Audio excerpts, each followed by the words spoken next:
Hey guys, it's Troy again here. This is day 2 of the DC Pen Show 2023. Back here in my hotel room once again. If you see me walking around, I'll have a shirt on much like this one right here. It'll be a different color tomorrow and again on Sunday perhaps. And you'll even see one of my youngins probably wearing one just like this. Also, we'll be having, or at least I'll be having, and you'll see a lot of people with them, lanyards like this. For the people who do the weekend trader pass, you get some of these. So today was the first day for the public. Weekend traders, for people who bought the ticket like me, get a chance to get in at 9 o'clock in the morning. And up until noon, you get that time before the general public is allowed to come in, which is the ticket that we bought for my wife. So she came in around 12 noon. So I spent the first part of the show walking around with my youngest, my 11-year-old. And while we were going around, we picked up a couple of things. One of the things that he was able to pick up were some freebies. Believe it or not, people like to give stuff to cute little kids. So they don't know any better because they don't know my kids yet like I do, but go figure. All right, but I'll show you some of what Ben managed to get.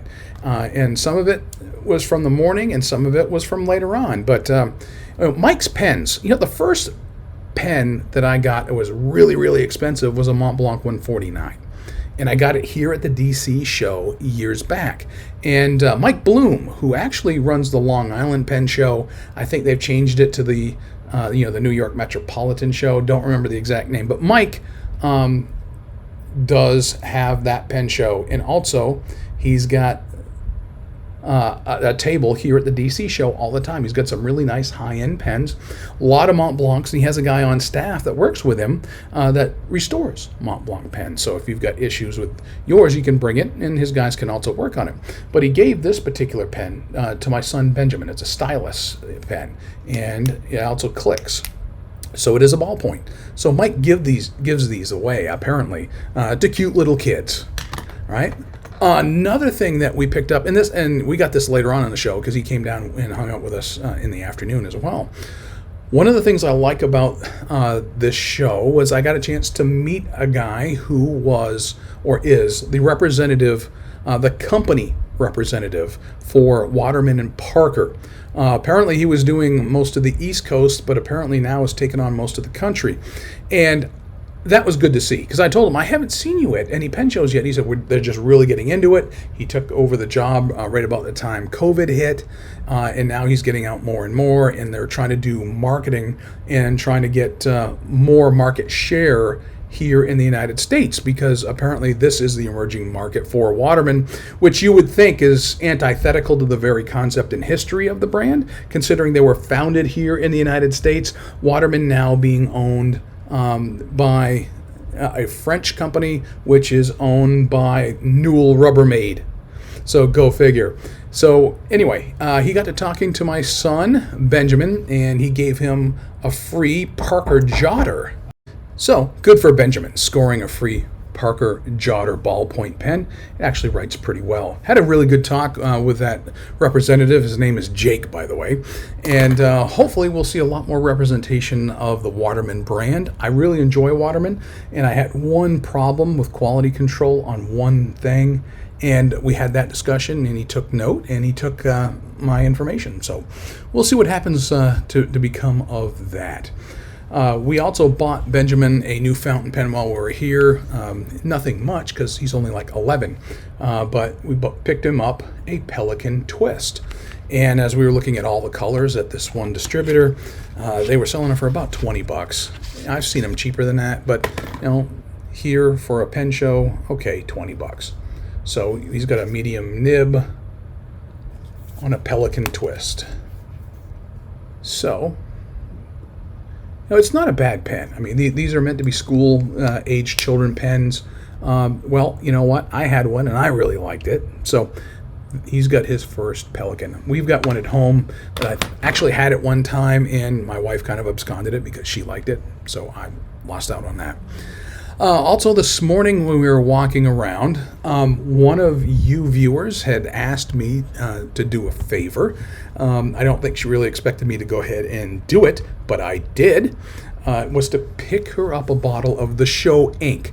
This year is a little bit different, where it's not being sponsored by Jaffa Brands and or some other major company like that. I know sometimes it would be like bottles of Monteverde free ink, that kind of thing. And so this year instead, they do have a Show ink, and it is a Noodler's ink, and it is the Clairvoyance slate, the Noodler's Clairvoyance. So someone mentioned it. I said, "Hey, what the heck? I'll go ahead and pick up a bottle." Worst case scenario, I never hear back, and I end up with a bottle of Noodler's ink that I bought. So here's what the bottle looks like, and it is supposed to be so I'm told, the Show ink for the DC Pen Show 2023. So that was one minor purchase, and I got that from Van Ness Pens, who was here at the show. And also from Van Ness, while I was there, I figured, what the heck? I enjoy Clairefontaine, is probably my favorite brand of paper. And they had this thing right here, this cardboard thing full of paper. And I don't even know if I'm going to like it. I mean, I like the notebooks that I got, the spiral bound notebooks for letter writing. But that right there, you see it's got the various colors. I don't know if I'm going to like this paper or not, because it is, made more for business, but I figured, what the heck, I'll give it a try to see if I enjoy doodling on it, maybe as pages for writing samples, maybe for letter writing, I don't know. But I figured for about $12, I'll give it a shot just to see if I like it. I was willing to take that risk. All right, so next thing around noontime comes, I grab my bride and we get a chance to walk around together without any children. Which was, a breath of fresh air for a few moments. The downside is the regular public started to come in, so it started to get a lot more busy. I'll comment more on that here momentarily. But we started to walk around. They've got 3 rooms here now. They only previously had 2, but they opened up a third exhibit area called the Alexandria Room, and we were in there first. And one of the reasons we went there first is because they were handing out those same gallon leather sponsored show bags, and I got one yesterday. My wife got one today as a show paid patron, so we were able to pick that up for her. And we were walking around looking at different pens and showing her ones that I thought that she might be interested in. And she looked around and, yeah, that's nice. And we stopped and we saw our old pal Vinny. Vinny is somebody that we actually met back at the St. Louis Pen Show. And Vinny reps a lot of Indian brands. And he is with Epitome Pens, Epitome. We didn't get a box this time because we didn't really need one. We got a couple of his boxes, but that is his brand or his logo for Epitome Pens. And this one here was one my wife felt comfortable purchasing. It is one Vinny said was kind of a starter pen. Okay, well, it was $20, and it's all metal. So for an all metal pen, it's a little bit of a tough pull on that, but it is a snap cap, and it does have an IPG nib on it. He threw in a converter. I don't know how well it writes, but IPG, IPG is like a box of chocolates. You never know what you're going to get. Sometimes they're decent, sometimes not. I'll try to put some links about IPG nibs. I've done that a bunch of times here on this channel, tried to share that information with you. So when it says Iridium Point or Iridium Point Germany, it may be great, it may not be. You never know. So we'll find out. And I think it's just a number 5 nib. I actually have some Yovo number 5 nibs at home if we don't like that at all. Okay.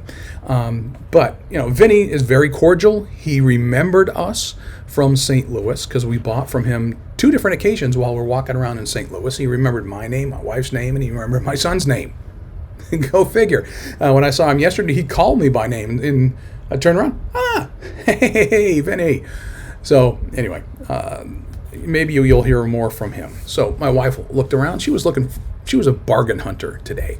So she stopped by this one table that had the paper skater, and this seemed to be something that interested her, so she bought it with her own cash.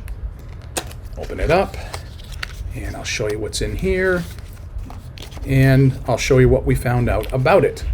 And just trying to get it out. There we go. It slides out. No wonder. Okay, it comes with this kind of information inside and a little adapter. I'll explain that here in a minute.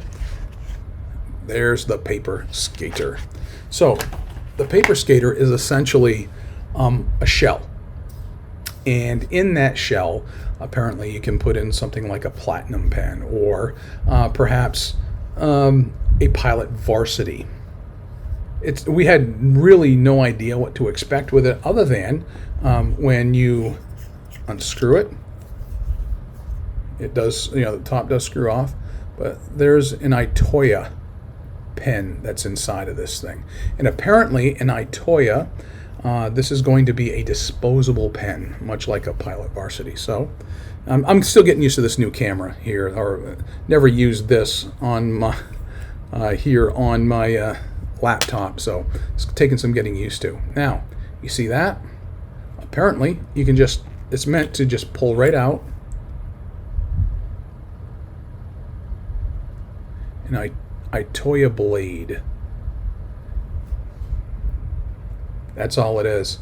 It's an aluminum shell. There you go. That's all it is.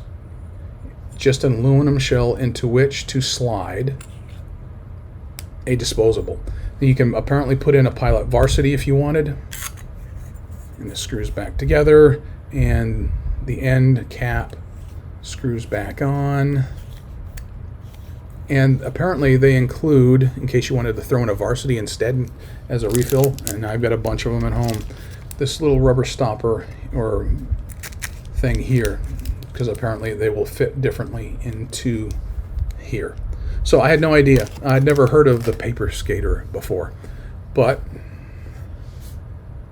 that's what it shows right there on that band. All right, so that's our massive pen haul for today. Well, tomorrow is the big day. For a Friday, for a one-day pass for the public, it's $25 to shop between noon and 5 o'clock. In order for you to get in on Saturday, it's only $10, which, it being the weekend, is the big day for the general public.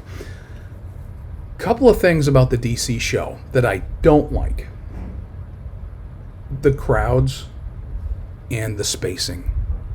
One of the things I loved about the St. Louis Pen Show, and I told the guys there, very well run show, big wide aisles, a lot of space. Even the vendors got a lot more space in between their tables.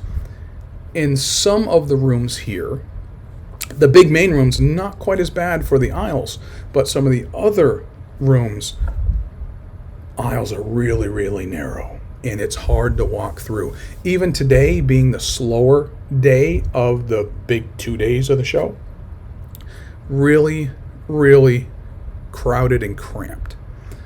Not a fan. I had to stand there and wait.